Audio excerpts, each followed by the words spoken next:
How's it going, everybody? This is the Nitty Gritty. My name is Chad. With me is Leonard. This is a webcast podcast about wrestling. And one of the things that we do here is called Fever Dream matches, where we, as you will see on the rules on the screen, we have a random name generator website. We have compiled lists of male talent, female talent, managers, belts, gimmick matches, tag teams, so on and so forth. We input those into the random name generator, and it pops out various matches, depending on the number of which we choose. And then Leonard and I debate what comes up. We call it Fever Dream matches, and we have fun doing it. And this week, we're titling it The Wild Wedding Fever Dream matches, because Leonard's wedding is right around the corner, and he's very excited. And we decided to celebrate his wedding on the show as only we know how.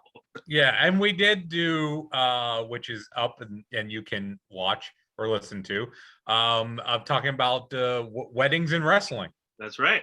So we did that as well, and so that is another one. And I believe I'm ready to go if you're ready. All right. Well, our first match is going to be a fatal four-way for the women. Okay. And this is not for a title. As you recall, our champ, air quotes, is Ronda Rousey.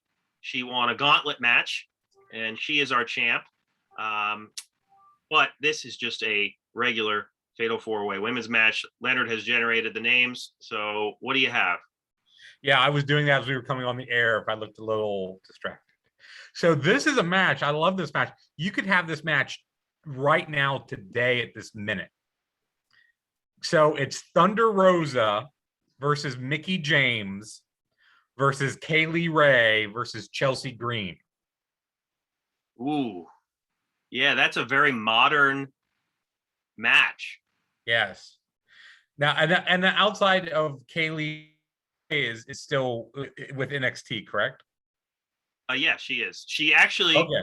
At the recent NXT TakeOver 36 event, after the female champ there retained against Dakota Kai, Kaylee Ray, who was the female UK champ, came out. And so I assume now that Kaylee Ray has been kind of promoted to the main NXT roster, not just the UK NXT roster. So she's slowly working her way up. Okay.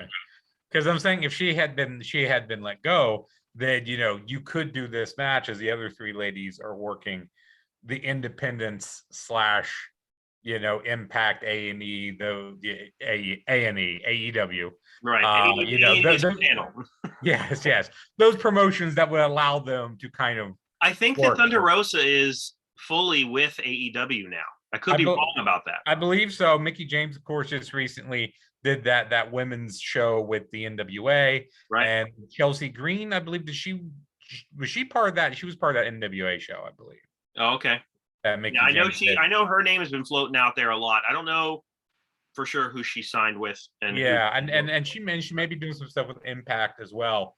And I'm sure we'll get corrected if we're wrong on any of that. But as we've said before, Chad is watching more of the current product than I am. But again, since I generate, I'll let you talk first. But I would say this is a heck of an opener. Yeah, no, this would be a great opener. Absolutely. I really like Thunder Rosa's work. I think that she's very good, and I'm anxious to see her on the rise. I think she, maybe need a little bit of promo work, little character work, but I think that she is really great in the ring. Kaylee Ray is also really good. She is a consummate heel. So it'll be good to see her sparring it out with some of the regular NXT roster there. Mickie James is a legend, and they don't really need to say much there. And who is the other one? Chelsea Green. Chelsea Green, that's right.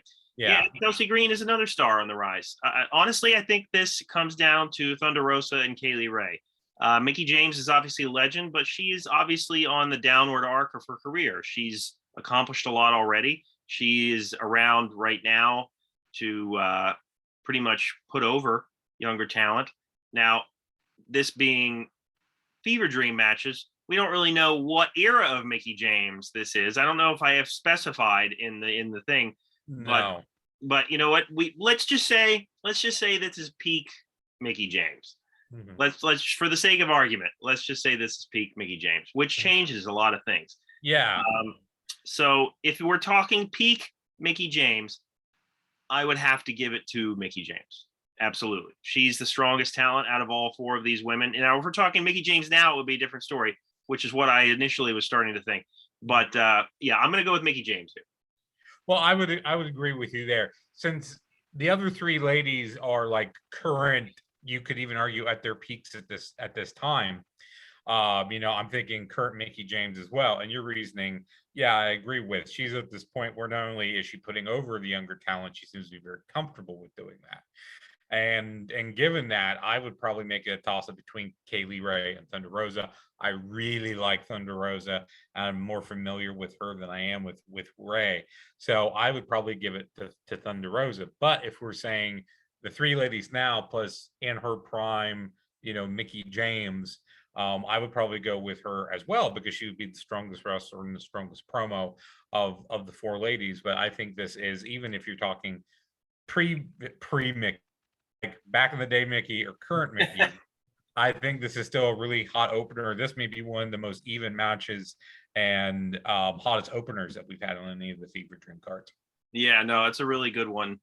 So our next match is a bit of a spin-off of what we usually do. So we always kind of throw each other different challenges. This week, we asked Leonard to assemble his own dream match from pre-year 2000. And I was going to assemble a dream match featuring guys post year 2000. It could be women as well. I don't know what Leonard picked, but I will start with my dream match that I've assembled, and this will lead to a tournament, a small tournament, to see who our number one contender is. And so my dream match might be thinking a little out of left field, but it's what came to mind. So I tried to find one of these guys was constant in my bookings. I needed to find an opponent for this guy because I feel like he was a good character and he deserved other great opponents. But I kept switching who he would face. So the guy that I'm talking about is Abyss, and I ended up thinking that he should face, shortly after debuting, peak form, Kane in a hardcore match. Okay. So I think that would be a great match. I thought about the Undertaker, like that was kind of the immediate go-to. Oh, the Undertaker versus Abyss. I think that there's better opponents for Abyss.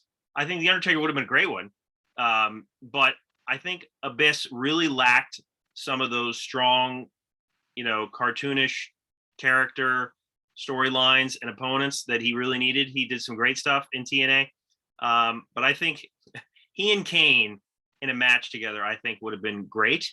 So that is my dream match, Leonard. So who do you think? You can give your thoughts on the match and who you think would win. Okay, well, Kane debuted prior to 2000, but you're saying Kane of 2000? Sure. Okay. Because I was purposely going for people who debuted pre-2000. I guess mainly just guys that were around. Okay. Like if you doubled up and you also picked Kane, then that's just a funny coincidence. No, I did not. Although I thought that you might have picked the one guy that I did, which we'll get to, because I was thinking, I could see Chad using this guy. But anyway, so even if we're talking, I mean, early aughts Kane is still a really good Kane. This is a point where Glenn Jacobs had grown into the character, and the character had grown past the point where it was just the Undertaker's brother, and he was just fighting with the Undertaker pretty much only. So that era Kane is a great version of Kane. I like the Abyss too, and I think I would agree with you that he felt he kind of stuck out like a sore thumb in TNA because they didn't have the right opponents to put him with. Right. He was a character kind of on an island of his own, and even with the Undertaker in the WWE, they always at least tried to create one opponent at a time that seemed to fit Taker. at least back in the day. So Kane and Abyss, I think, would be a really great match if we're talking both of the guys around the year 2000 or whenever. I'm like, I don't remember off the top of my head when Abyss debuted. I know he's been in Impact for a long time, but I would assume around his debut period as well. So I would have to go with Kane. I just think that Glenn Jacobs is the stronger wrestler. I think that's a stronger character.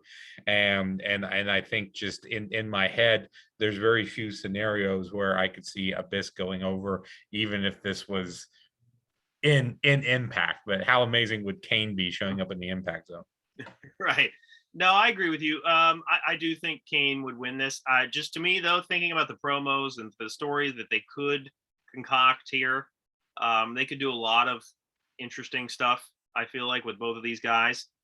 And I think it would have been fun to watch. Would this have been a technical masterpiece? No, but to me, that's not always what I think of when I'm thinking about a dream match. I just think these two characters with the whole mask and the histories would really fit well together. And I think the Kane fits more with Abyss's hardcore style than maybe the Undertaker does. But yes, I agree with you. I think Kane would win this, but I think it would be a fun match. Mm-hmm. So that being said, our next match is going to be a triple threat featuring the men. And it is also going to have a random title, a random belt attached. This is for the OVW championship. Okay. And the triple threat is between Ric Flair, final WWE run, Ric Flair. Oh, okay. Yeah. Rob Van Dam, WWF version of Rob Van Dam. Okay. And the Big Boss Man.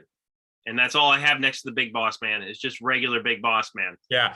So I'm thinking original run Big Boss Man here. Right. That's fair. It should be mentioned that the OVW World Title was defended on my version of Heroes of Wrestling that we did, that I brought in the OVW title. That's so happy to see the OVW. I love the idea of old Ric Flair wrestling for the OVW title. Yeah. I want to see the storyline where Flair goes to OVW. Oh, you know what, Leonard? I'm sorry. Yeah. I have to make a correction. It's not the OVW heavyweight title. It's the OVW television championship. Oh, that's even better. That's way better. I misread that because I was trying to get back to the opponents. Okay. Yes, it's the OVW television championship. Wow. Those are three pretty prestigious names to be going over after the OVW television title. I'm going to go with Rob Van Dam because, Rob Van Dam was so synonymous with the ECW television title that it kind of makes sense for him to win this TV belt. And just of those three guys, the old Flair could still go to a point, depending what it was. Ric Flair personifies the term of, he wasn't as good as he once was, but he was as good once as he ever was. Right. Depending on the situation. I could really just see this being kind of Boss Man beating on Flair and Flair just selling the hell out of it. And then it coming down to RVD getting a big frog splash or something at the end. But of those three guys, I actually think the title belt influences the winner here because the more I think TV title, the more I think that's a belt for Rob Van Dam. Well, and I understand why you came to that conclusion, but this is going to be an occasion where we're split. So I am going to pick the Big Boss Man here. I just have the finish in my head, which is nightstick shot, sidewalk slam, end of story. The Big Boss Man wins, probably against Ric Flair. I was going to ask who he was pinning. Yeah, probably against Ric Flair. But I think that Big Boss Man and Rob Van Dam, while not sounding immediately like a Styles mesh, would be an entertaining match, I feel like. But alas, we never really got to see that. But I'm going to have to pick Big Boss Man here. But that's what makes it fun, right? Right. And yeah, I agree with you. I could probably see, I could see either three of these guys winning this match under certain circumstances. Well, Leonard, next is your dream match. So Take it away. So again, I went out of left field too. I was thinking in the Spirit of Fever dream matches, bouts that people wouldn't necessarily think of off the top of their head. much like you, I thought of a guy and then I kept matching people with him. So I am doing, and again, I had anyone prior to 2000. So I'm doing Kurt Angle versus the Iron Sheik. So this would be, so Kurt Angle debuted in 98, started with WWF in late 99. So we're talking rookie Kurt Angle, but he was one of the best rookies you would ever see. Just picked up the business so quick, so fast, was really good early on in his career. Now, I had always thought that the Iron Sheik had competed in the Olympics as well, in the 68 Olympics. He apparently did not. He tried out for the Iran team, but he became a wrestling coach in the U.S. after that and was at the 72 Olympics as a coach for the U.S. team at the 72 Olympics. So I like the idea that there's the Olympic connection between Sheik and Angle. I'm also picturing like early 80s Iron Sheik, because that's when he really came to in his own as a strong heel due to the fact of the political situation between the U.S. and Iran at the time. But he could still go. He was still in shape, and in the early 80s. So I like the Olympic connection. I like that both guys are very patriotic about their respective countries. That's a ready-made feud right there for you. And to mention, I also thought some other Olympians to put Kurt Angle against. I considered Bad News Brown, who won a bronze medal in judo, Ken Patera, and Karl Gotch. But the U.S. versus Iran angle made Sheik the best one here for me. No, that would be a fun match. There's so many cool dream opponents for Kurt Angle, in my opinion. I tried, because I used he and Ken Shamrock as a tag team in one of our previous Fever Dreams. I tried to avoid using him for a dream match this time, simply because I really do have a long list of opponents I would have loved to have seen him face. But I think the Iron Sheik would have been a great opponent for him. The classic, USA versus Evil Foreigner storyline would have been perfect here. And if you're talking peak Iron Sheik, it would have been a good match too. Now, Sheik, who won the gimmick battle royal at WrestleMania X7, who couldn't be thrown over the top rope, Sheik, maybe not. Yeah. But I would definitely put Kurt Angle over here, though. I don't think there's any scenario where Iron Sheik wins this. No, I didn't, and I don't believe you told me this was going to be a tournament where someone would advance, or I might try to make this match a little more competitive. I was just going again with the storyline in my head, and yes, I would be picturing maybe 79, 80 Iran hostage situation era Sheik, because again, that the nuclear heat of like that period for him going against like gold medal winner, Olympic champion Kurt Angle. I mean, that's just. You don't even need to have a match. Just have them just be in the ring together. Right. Well, let's get to our next match, which is for our women's title.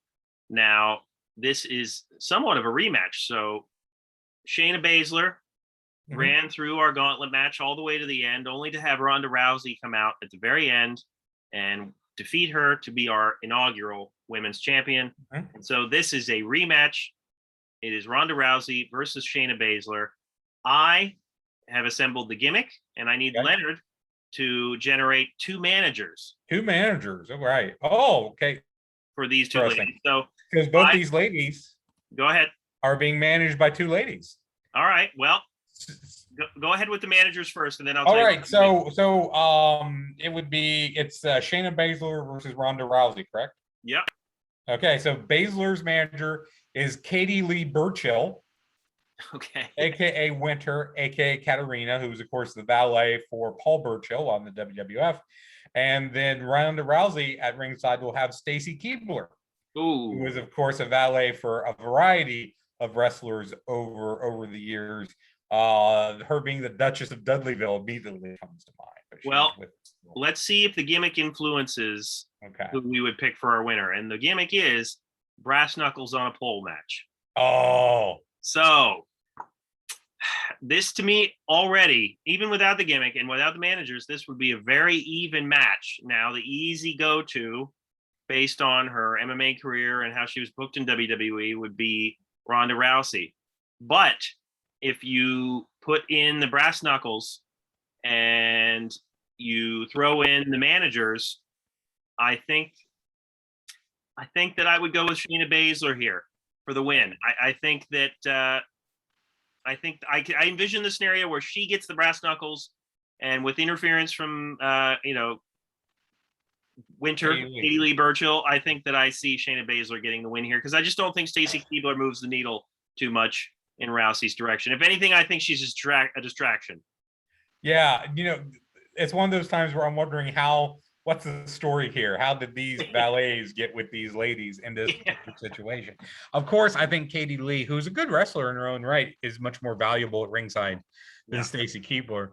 The brass knuckles is also an equalizer, I think.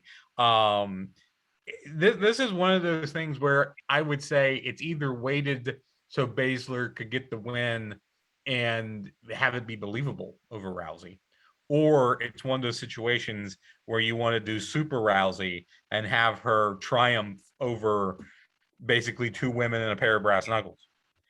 So it depends on what your booking is. Right. And this is for our women's title, right? So we would be moving it off of Rousey to Baszler, huh? I'm gonna do that. I'll agree with you.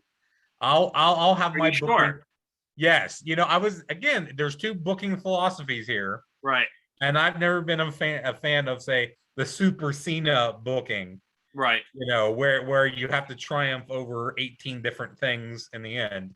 So I think it's very believable for Rousey to lose with brass knuckles on the pole. If Baszler gets them, Katie Lee interferes. That's a very believable scenario. Especially when you consider how Ronda Rousey's MMA career ended, which it ended because the hole in her stand-up game was very evident against some of her last opponents there. So Ronda Rousey was never the best puncher. So that's why I envision maybe Shayna Baszler going over here. But, yeah, and I can picture it in my head, like Rousey's going for the knuckles and Katie Lee gets involved, and this allows Baszler to get the knuckles, and Rousey just turns around into like a roundhouse, punch, a hook shot, something like that, and just goes down. So right. While Stacy Keibler is showing her butt on the outside and doesn't pay attention to what's going on. Hey, I would watch this match all day. Okay. So that means our new women's champion is Shayna Baszler. And very deserving. That's right. Maybe there will be a rubber match. Who knows? So the finals of our dream match is going to be maybe not the most interesting pairing, but it is going to be 2000s Kane against what era of Kurt Angle? This would be rookie Kurt Angle. So 98, 99 Kurt Angle. Yeah. So I do believe this is a competitive match, but Leonard, who is our new number one contender? Oh, wow. That's I'm sure Kane and Angle probably had matches during this period. I just haven't didn't look up to see what those were. I'm sure there's probably some very significant ones. I'm gonna stick with my boy Kurt Angle. I think he's one of the best rookies ever. I think that Kane is a guy that could always absorb losses. He never seemed to win a lot of feuds or titles per se, but because he could absorb it, he could take it and keep moving. And so I think it makes the most sense to probably put early Kurt Angle over Kane. And I really, I got the picture in my head of him giving the Angle slam, to Kane type of thing, fighting out of the choke slam and then getting the Angle slam. That's what I'm seeing in my head. Yeah, no, I would agree with you here. I do think it would be a competitive match. I do think Kane would stand a chance here, absolutely, because Kurt Angle did take some losses in his rookie year. I believe The Undertaker was one of them. So it stands to reason that Kane could possibly win this. But Angle's so famous for his counters and getting out of things and going for the Angle slam or the ankle lock. This was more of the Angle slam, Olympic slam era. So I do see that happening. I can see him winning this for sure. So that means he is our number one contender to face in our main event, either DX Shawn Michaels or tripping on acid Spike Dudley.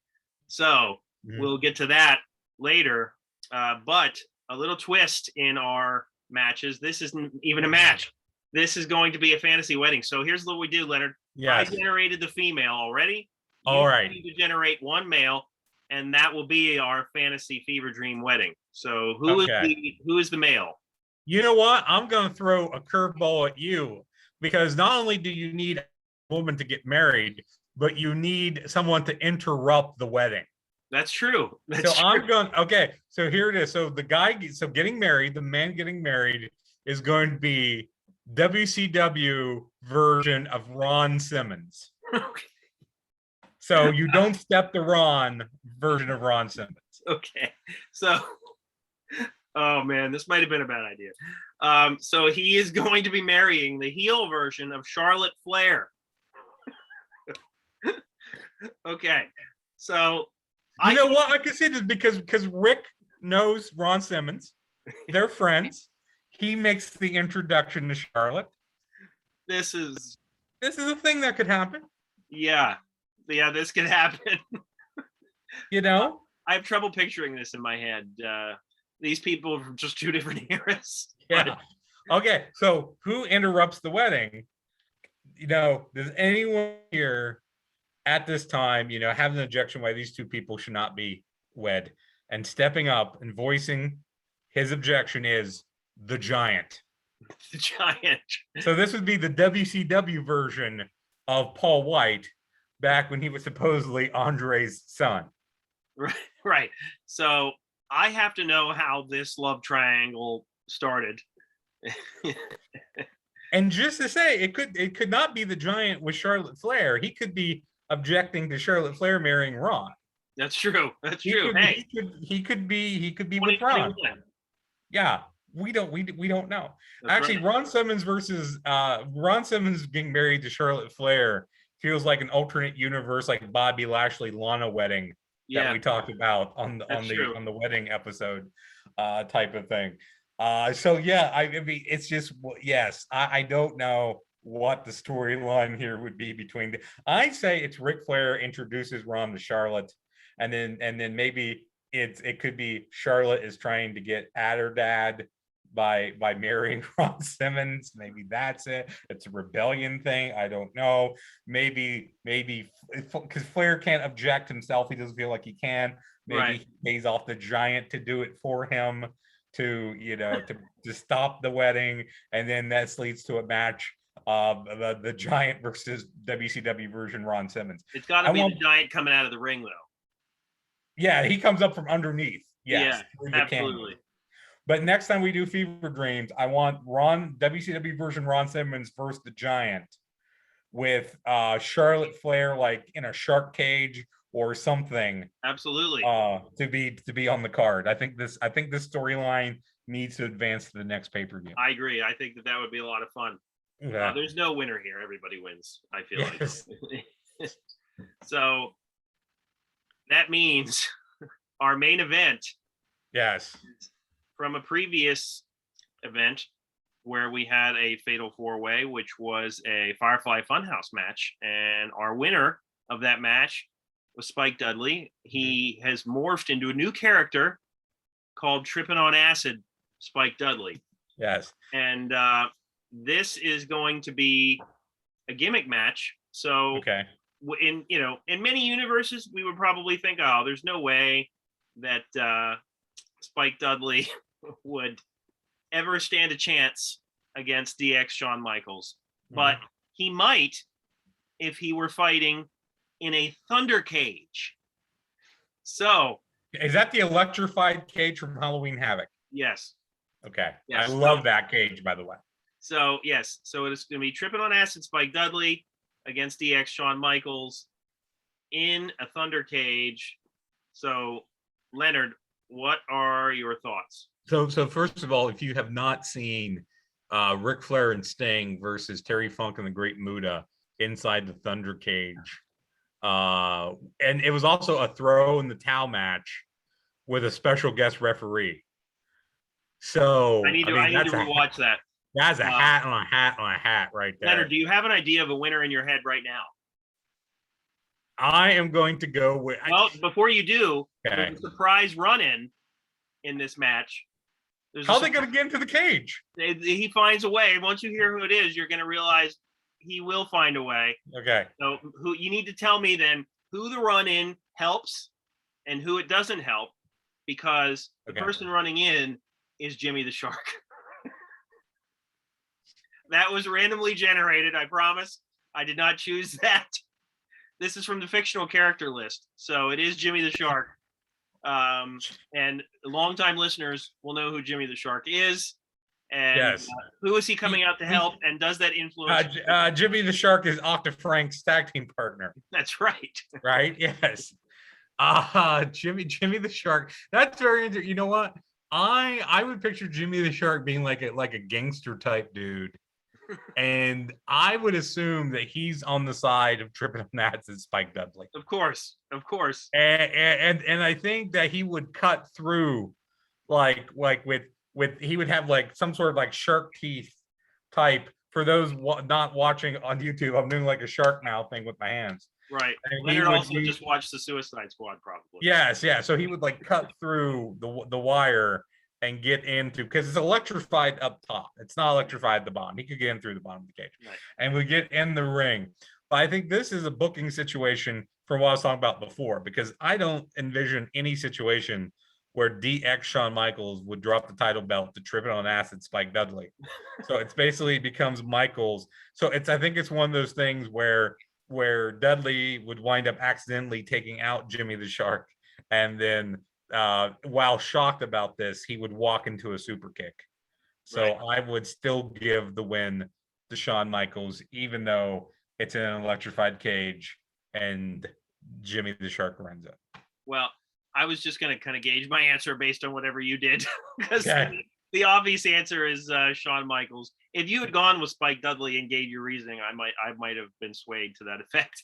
But yeah, we can't take the title off of DX Shawn Michaels in favor of Tripping on Acid Spike Dudley. But he is forever a character in our lists now, yes, and that's exciting. So, and I think this would actually be a fun match. It might not be a great match, but I think it would be an extremely fun match. This would maybe main event a Raw. Yeah, it's a Raw main event. You're getting Shawn ready for the next guy down the road, or you need like the title belt defended to pop a rating type of thing. Right. Yes. Right. Or maybe Jimmy the Shark is coming in at the behest of Kurt Angle. Yes, maybe. You never know who's the #1 contender. So it looks like we know 2 matches for our next Fever Dreams card, whenever that might be. Shawn Michaels DX version will be defending forgive me, it's the Fever Dreams Intergalactic Galaxy Always Unified title belt against rookie year Kurt Angle, and WCW version Don't Step to Ron Simmons will be going up against the Giant for, I guess, the virtue of Charlotte Flair. Yes, and we're assembling our own little universe here, and we're also, because we didn't have any tag team matches on this card, we're also going to be doing something special with tag teams next time as well, so that will be fun. And that will wrap up our Wild Wedding Fever Dreams episode, and I can't wait till we do the next one. Always a lot of fun to do these. And by the time we do another one, Leonard will be a married man himself. That is a reason to rejoice, right, Leonard? Right, and I will show. See, no ring right now. I will show the ring next time we're on the air. All right. Well, for Leonard, my name is Chad. Check us out on Spotify, Apple Podcasts. Give us good reviews. Give us a like, subscribe, all that great stuff. We will see you next week.